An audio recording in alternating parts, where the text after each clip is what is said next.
From K-pop acts blazing a trail into the hearts and charts of the Western world, to history-making wins on the international stage, It's really crazy. the global phenomenon that is South Korean pop culture, or Hallyu, shows no signs of letting up.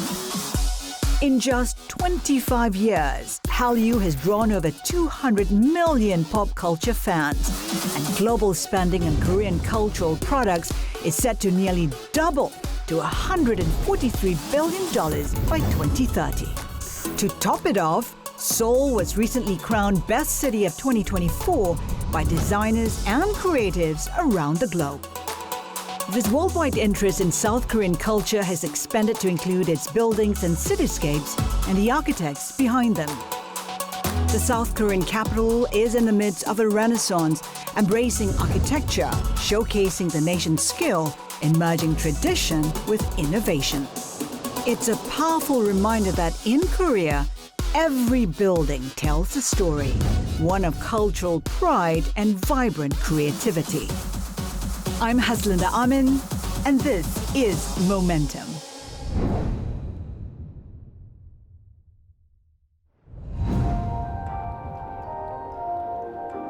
The story of South Korea's architectural renaissance is written in the streets of Seoul. Just as the Korean cultural wave tapped diverse elements to forge a modern Korean identity, its contemporary architecture is constantly evolving, blending tradition with today's global trends to transform the country's built environment. In the past, South Korea's architectural identity was heavily influenced by Confucian values and the oppressive legacy of Japanese colonial rule. Post-liberation and post-Korean War in the 1950s, South Korea's economy boomed. As South Korea emerged from its position as one of the poorest countries in the world and personal wealth began to flourish, the nation embarked on a journey to redefine what it truly means to be Korean. If the beating heart of Koreanness is housed in its people and their arts, then the depth of its soul resides in its architecture. Architects in Seoul are reshaping Korea's urban landscape, fueled by the progressive tastes of the nation's youth, the global ascent of the Korean cultural wave, and a renewed appreciation for the country's rich heritage. I'm here with Tae Young, founder of Tae Young Studio, a design studio that embraces traditional and contemporary elements. Tae, talk to us about how you translate tradition into the present. It starts with finding a narrative for the space, what's the memory of the site, and how can we add value to our project. For instance, this space for Blue Bottle Coffee, we really wanted to do research on the early 1900s traditional housings. What were they like when electricity was introduced, when water plumbing was introduced, and glass was introduced. So those were the factors that we wanted to highlight and also create a sense of home where you would find a beautiful courtyard at the end of the alleyway.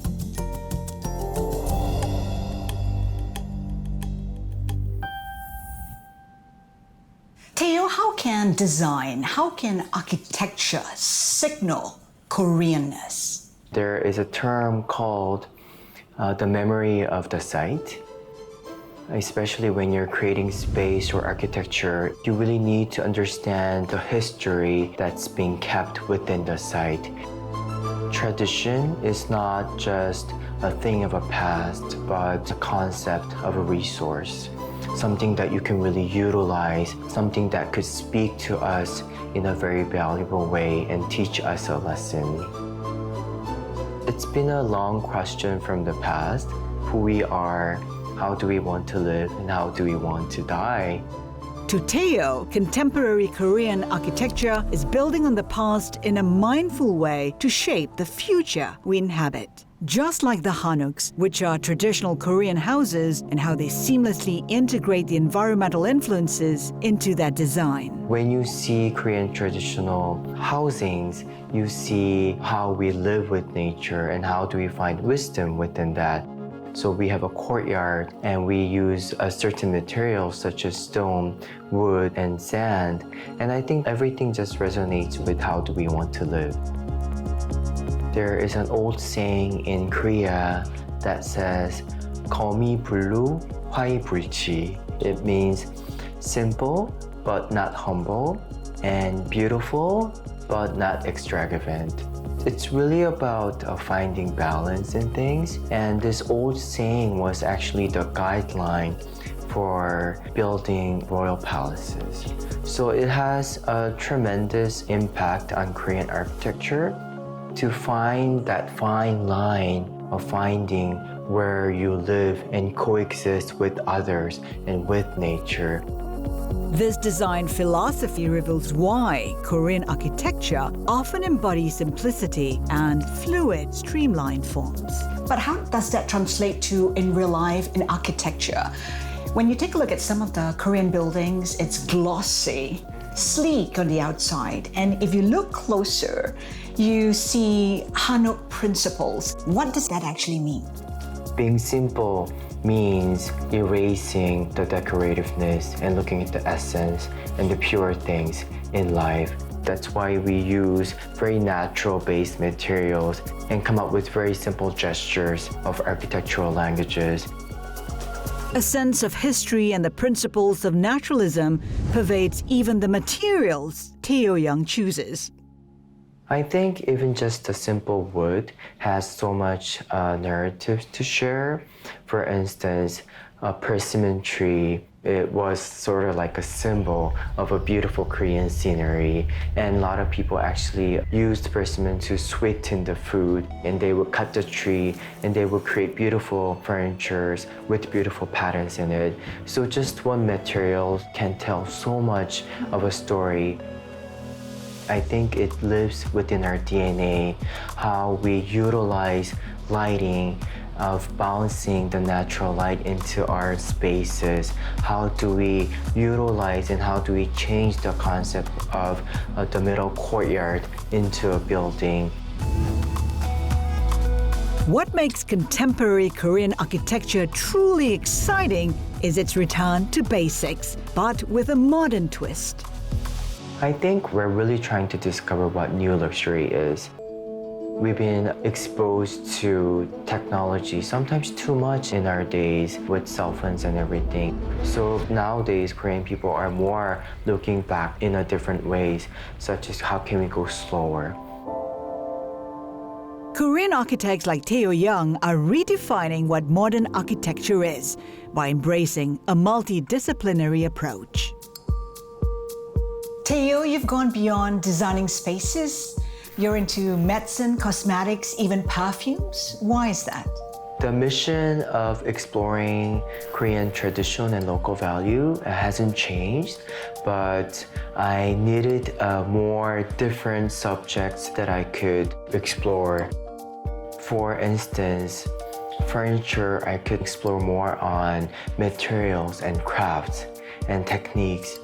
And with cosmetic, I could talk about Korean traditional medicine and what are the herbs that were grown in the past days. For Teo Young, using 21st century technology like ChatGPT and 3D printing is a way to breathe new life into design traditions. Yes, do you like it? Yes, Yeah? it's also, I have been collecting earthenwares that dates back to 3 to 5 centuries, and I have 3D scanned most of them and 3D printing them and using them as diffusers, mirrors, and vase, and then really giving them new life. And I think that's so much fun and really make me think that I'm not just putting them in a glass box, but really making sure that these old objects and old aesthetic could still inspire us and still talk with us in the 21st century. From large-scale public projects to ambitious commercial and retail spaces, Korean architects are renegotiating what it means to be Korean. These important conversations about Korean identity also extend to the design of everyday living spaces and how people experience their homes. One of the drivers for this conversation is Studio Gowan, which was voted the best architecture studio in Korea by Architizer for the last 2 years.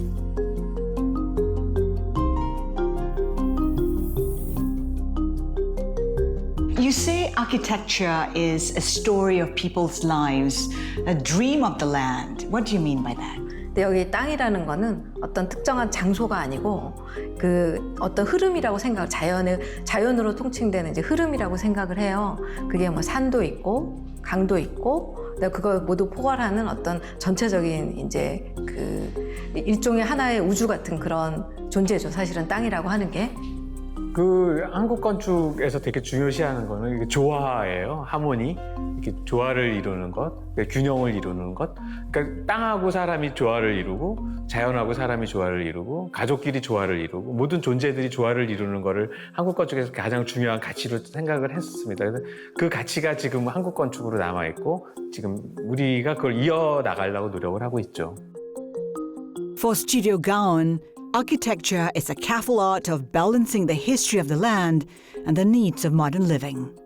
건축에서도 공간에서 보면 가령 한 공간을 여기는 거실, 여기는 부엌하고 그 용도로만 쓰는 게 아니고 합쳐서 쓰기도 하고 용도가 바뀌기도 하고 내가 쓰고 싶은 목적대로 자유롭게 사용을 했거든요. 약간 그런 자유로움에 대한 거와 관계에 대한 유연성 그런 것들이 한국 건축의 어떻게 보면 특징이었고 현대화할 수 있고 세계화할 수 있는 그런 요소들인 것 같아요. From the 14th century, when Hanuks were first constructed, to 2024, themes of harmony and sustainability remain central to the philosophy of Korean architects like those of Studio Gowan. 한국 건축은 움직이는 그래서 동영상 같아요. 좀 더 이 흐름과 시간이 개입이 돼야 더 아름다움을 느낄 수 있는 좀 그런 특징이 있다고 생각을 합니다. 그래서 저희가 형태적인 어떤 모양을 흉내내는 것보다는 그 공간의 어떤 그 여러 가지 구조라든지 그다음에 땅을 대하는 태도 내가 가령 똑같은 뭐 자연이라고 하더라도 그거를 다 다르게 보는 거거든요. 예를 들어서 그 땅이라고 하면 그냥 어떤 장소가 아니고 우리 왜 눈하고 코하고 입이 몸을 구성하는 요소지만 따로따로 보더라도 전체적인 몸에 대한 부분이라는 생각을 갖고 있잖아요. 그러니까 땅도 마찬가지로 어떤 특정한 땅을 이렇게 조각으로 보는 게 아니고 어떤 한국의 어떤 한국이라는 큰 자연의 일부로 보고 그거에 대해서 좀 더 깊이 생각하고 그거를 존중하려고 하는 태도를 갖고 있습니다. With Korea's creative sectors generating $12.4 billion in export revenue in 2021, it's no surprise that the global spotlight is now shining on the other aspects of Hallyu, like Korean architecture. 예전에는 전 세계가 이렇게 서로 각자의 영역을 가지고 단절돼 있었기 때문에 한국에 대한 인지도나 이해도가 그렇게 높지 않았는데 이제 모든 것들이 이제 서로 연결됐잖아요. 뭐 네트워크, 인터넷이라든가 여러 가지 스마트한 여러 가지 시설들을 통해서 마치 이제 원래 책장에 좋은 책이 있었는데 몰랐다가 딱 열어보니까 너무 좋은 책이 있는 그걸 읽게 되고 좋아하게 되는 것처럼 한국 문화도 어떻게 보면 이제 좀 발견이 되고 지금 현대의 정신과 원래 한국에서 갖고 있던 정신들이 딱 이제 만나는 접점이 생겨서 그렇게 시작이 된 게 아닐까 그렇게 생각합니다. In creating spaces that align with the modern Korean lifestyle, the architects emphasize the need to adapt rather than adopt traditions. 이 시대의 집을 짓는 거지 그러니까 옛날 한국 전통 건축을 짓자는 게 아니거든요. 지금 이 시대의 집을, 그러니까 이 시대의 한국인의 집을 짓고 싶어요. 그러니까 그렇다 보면은 사실은 옛날 집을 짓려면 옛날 재료를 가져와야 되는데 그런 재료는 옛날에는 구할 수 있었지만 지금 못 구하는 게 많거든요. 그러면 정말 지금 우리가 구할 수 있는 그냥 목재, 벽돌 이런 걸 가지고 우리나라 옛날 집 같은 그 좋은 전통을 어떻게 살릴 것이냐 이런 것들이 저희 과제고요.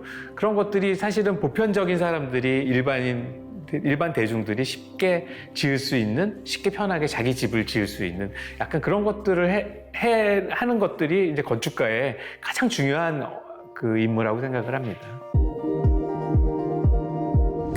architects are making their mark beyond Seoul. Among them, Min Seok-cho, who was commissioned to design Serpentine Pavilion 2024. The Serpentine Pavilion is an annual attraction in London, which showcases international architects who push the boundaries of contemporary architecture. Min-seok, give us a sense of how you translate Korean architecture for the rest of the world. Haslinda, that's a big question. Maybe because we're next to it, you're looking at one example here. We call this madang. In fact, Serpentine Pavilion also has this central open space called madang. It kind of reflects light back, and it's actually, we kept it almost empty so that so many different things can happen. Weddings or birthday parties, but also madang in general terms is where we can be ourselves, where we belong. It's quite challenging when you say what is Koreanness, because it's hard to sort of pinpoint and give you a, let's say, grand narrative. A lot of it is kind of coming from also what came with before, which is a natural condition, topographies and complexities, and also how to create the dialogue with nature or other man-made structures and so on.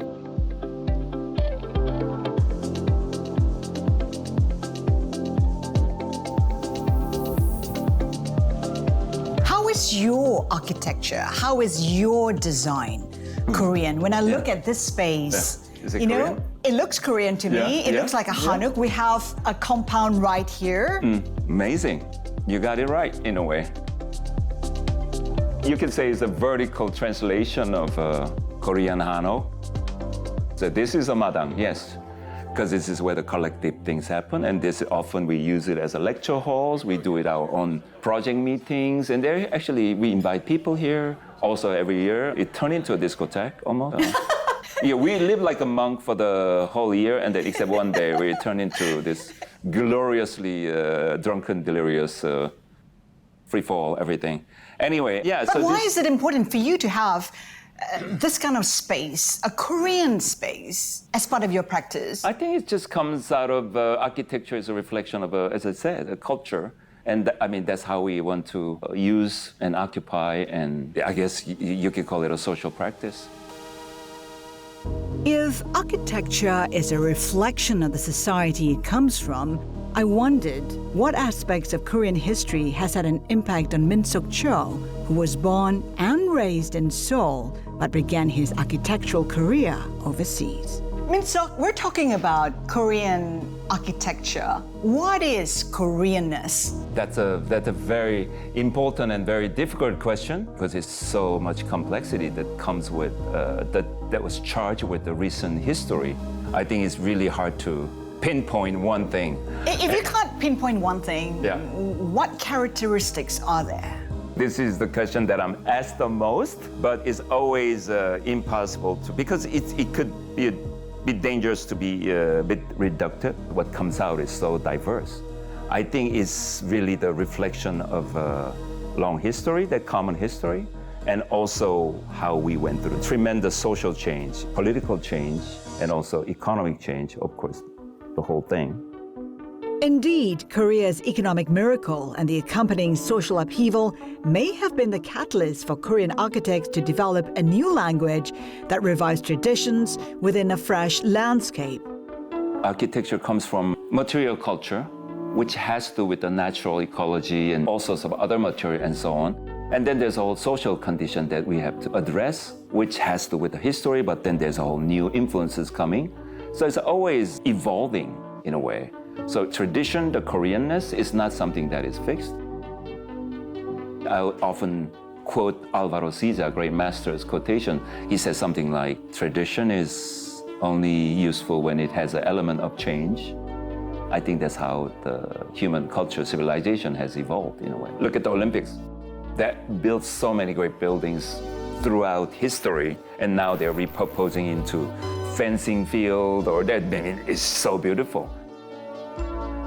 Korea's natural landscape has also significantly influenced how architects create cutting-edge designs that harmonize with the environment. What would be the exciting thing that we can offer I think Seoul is one of the very rare metropolis that started from very mountainous terrain.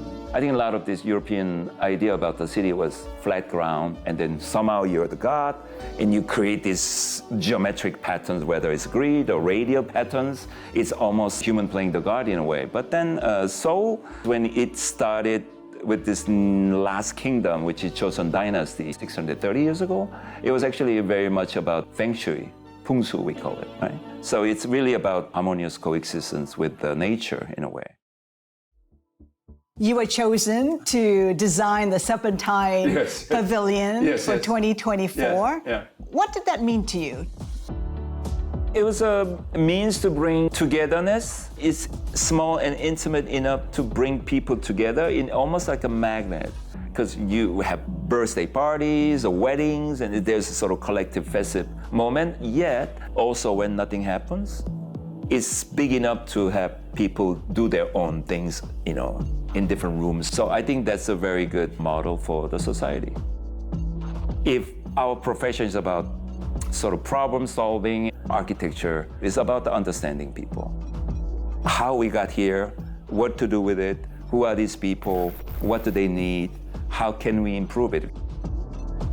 In a globalized world, staying true to your roots speaks volumes. The rich cultural traditions that inspire modern Korean architecture have helped Korean architects gain global attention and accolades. Korean architecture is very much tactile experience with building.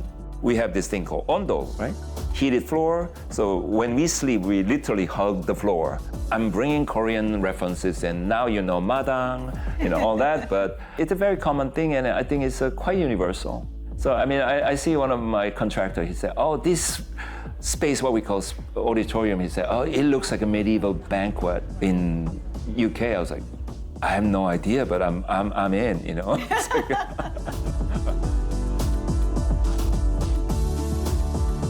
Unique thing about Seoul is that if you're a foreigner, you come to Seoul, you have no idea what to expect.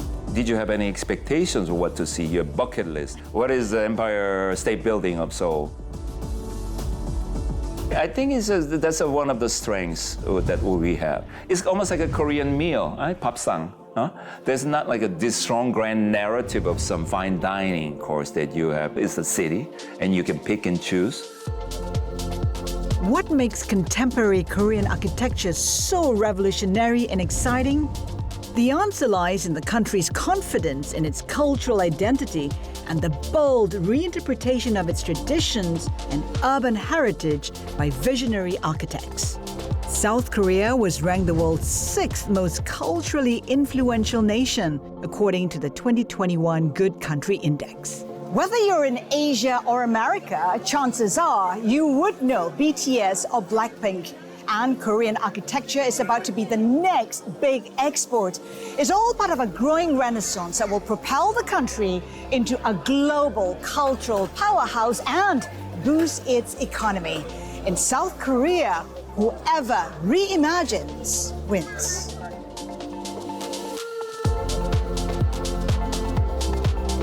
Check out our next Momentum episode.